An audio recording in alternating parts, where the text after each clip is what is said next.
We are living in one of the 5 great transitional moments in Catholic history. Over 2,000 years, it's the same church because it's the same Lord, the same faith, the same baptism. But the mode of being Catholic, the way of being Catholic, develops in order to meet the challenges of a particular time and the challenge of fulfilling the Great Commission, go and make disciples of all nations. The first of these transitions took place very early, about 70 AD, during the First Jewish-Roman War and the destruction of the Jerusalem Temple. And at that point, the Jesus movement, as it then was, began to hive off definitively from what became Rabbinic Judaism, and that transition formed what we know as the early church. We read about its trials and tribulations in the Acts of the Apostles, in the letters of St. Paul, virtually all of which were written to put out fires in one local church or another. That was a way of being Catholic that had a very simple, straightforward proclamation. In Greek, Jesus Kyrios, Jesus is Lord.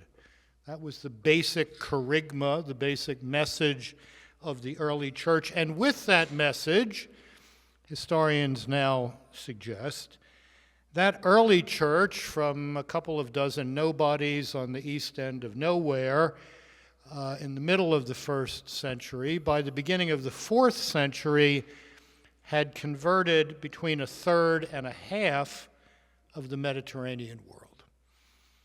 So that when Constantine, the Emperor Constantine, fully legalizes Christianity, he's joining the winning side. He's joining the winning side.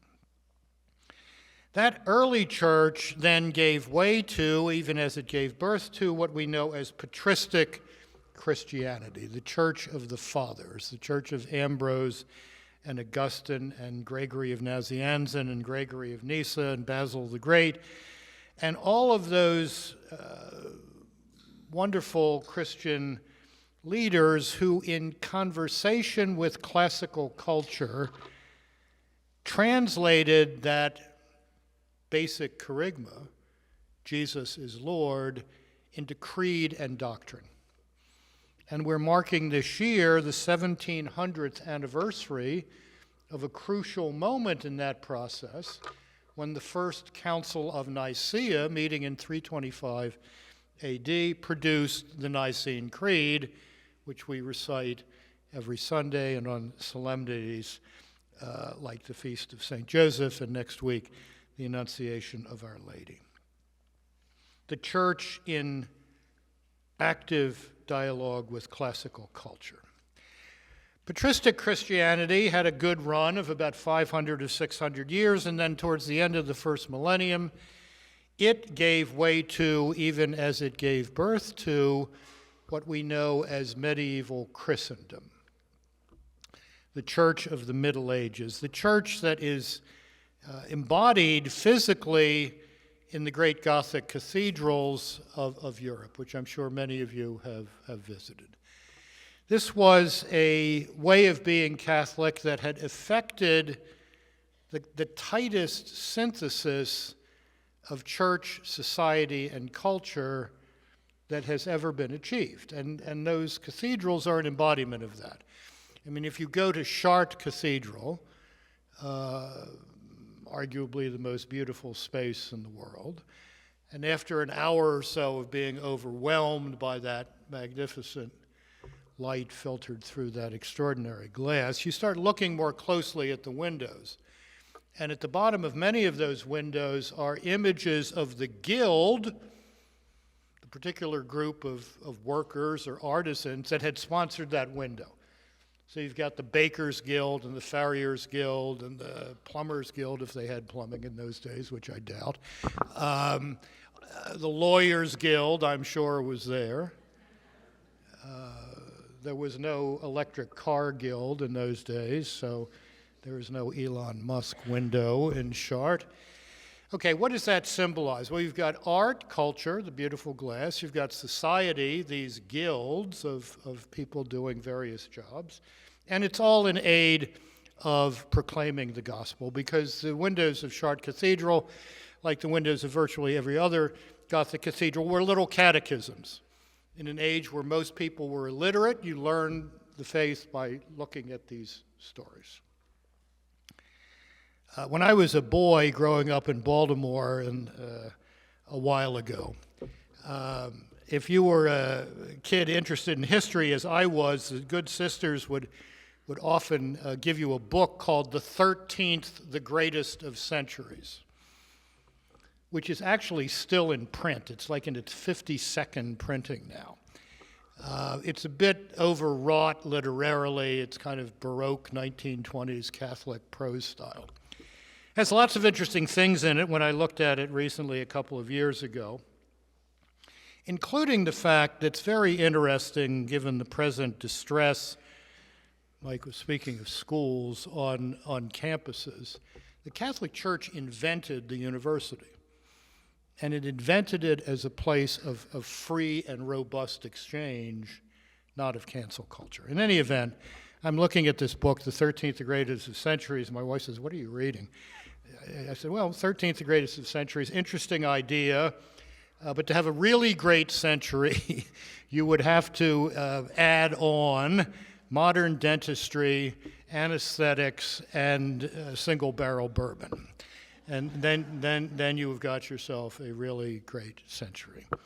Medieval Christendom was a time of great intellectual growth in the church, as patristic Christianity had been. Imagine being at the University of Paris in the early 13th century and getting to choose between Thomas Aquinas and Bonaventure as your teachers. I mean, that's good stuff. That way of being Catholic had another good 500 or so year run, and then medieval Christendom fractured in the 16th century through the various Protestant reformations, and that medieval Christendom gave birth to, even as it gave way to, what we know as Counter-Reformation Catholicism. The church, born out of the Council of Trent, called to meet the challenge of those various Protestant reformations. The way of being Catholic that everybody over 55 or 60 in this room grew up in. Okay? It was the way of being Catholic that brought the faith to the Western Hemisphere, Counter-Reformation Catholicism. It was the way of being Catholic that met the challenge, the often lethal challenge, of political modernity, beginning with the French Revolution, which tried to destroy the church, continuing with the German Kulturkampf, which tried to turn the church into an agency of the state, the Italian Risorgimento, a deeply anti-Catholic affair, and then on into the 20th century with Italian fascism, German National Socialism, and above all, Marxism-Leninism. It was Counter-Reformation Catholicism that had the tensile strength to resist all of that and actually triumph over it. When we were growing up in it in the 50s and 60s, in those catechism classes, which were a hallmark of this way of being Catholic, very simple Q&A catechesis, you know? Who made you? God made me. Why did God make you? God made me to know him, love him, serve him in this world, and be happy forever with him in the next. Da-doop, da-doop, da-doop. We were taught that there were 4 marks of the church. The church is one, holy, Catholic, and apostolic. That comes straight out of that Nicene Creed that I mentioned a moment ago. But the implicit message was there was a 5th mark of the church. Church was one, holy, Catholic, apostolic, and immutable.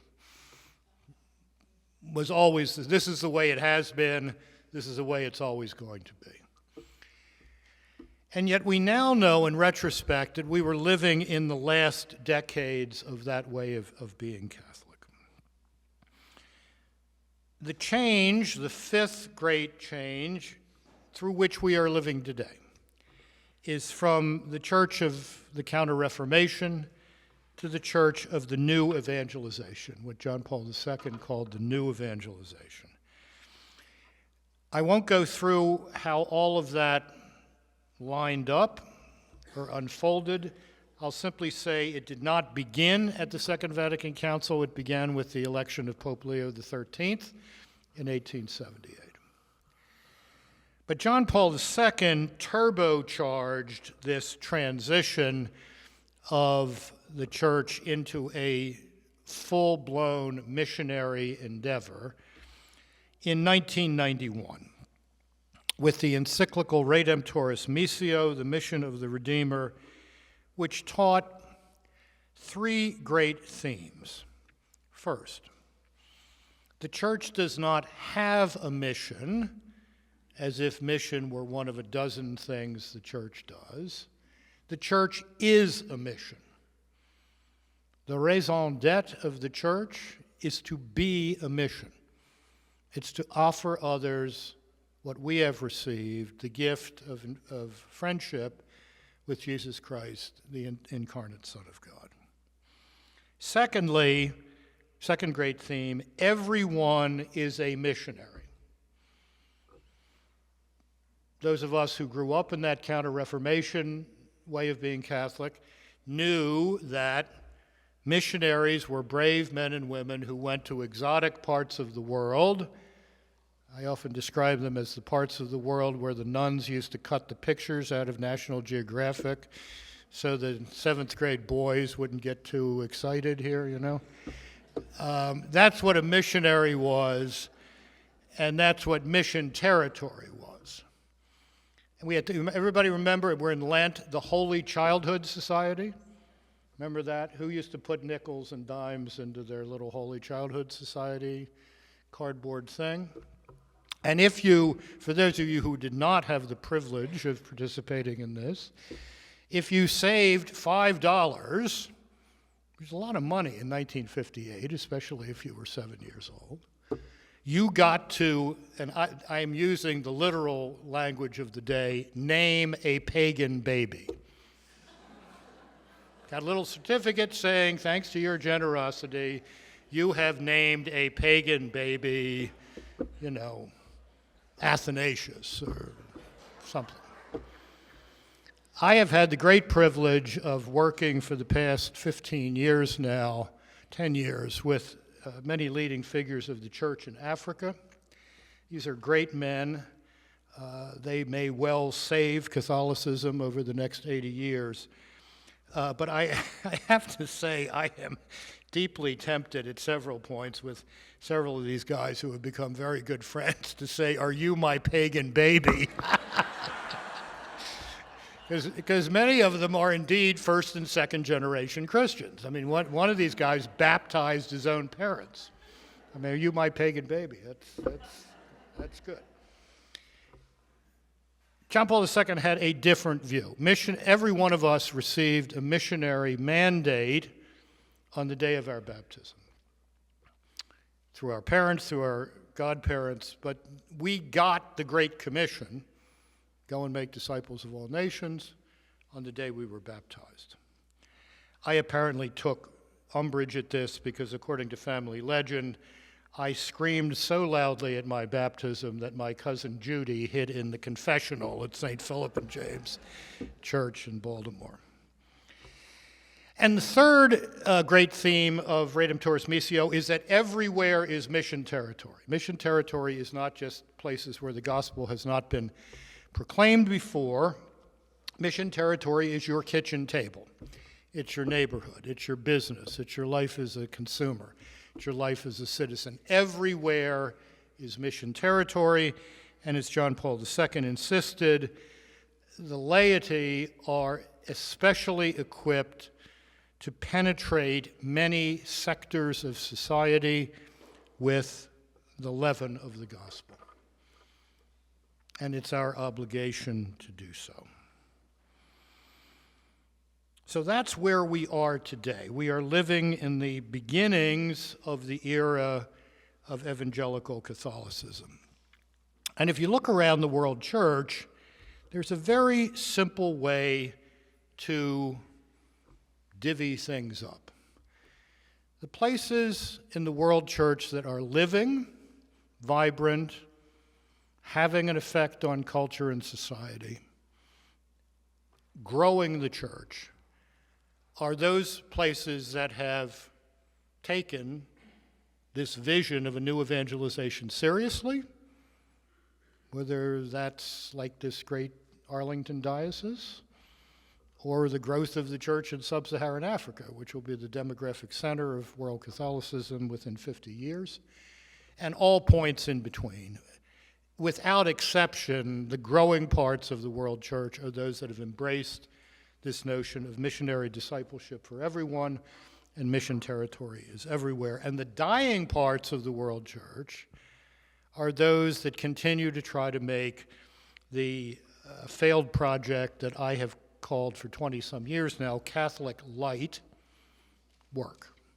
Catholic Light does not work. No one is interested in the church of maybe. No? Why? Why would you be interested in the church of maybe? And in fact, recently I've come to say, this gets tricky when, as Ever says, books are translated into other languages. I have completed the riff on Coca-Cola by saying that Catholic Light leads to Catholic Zero.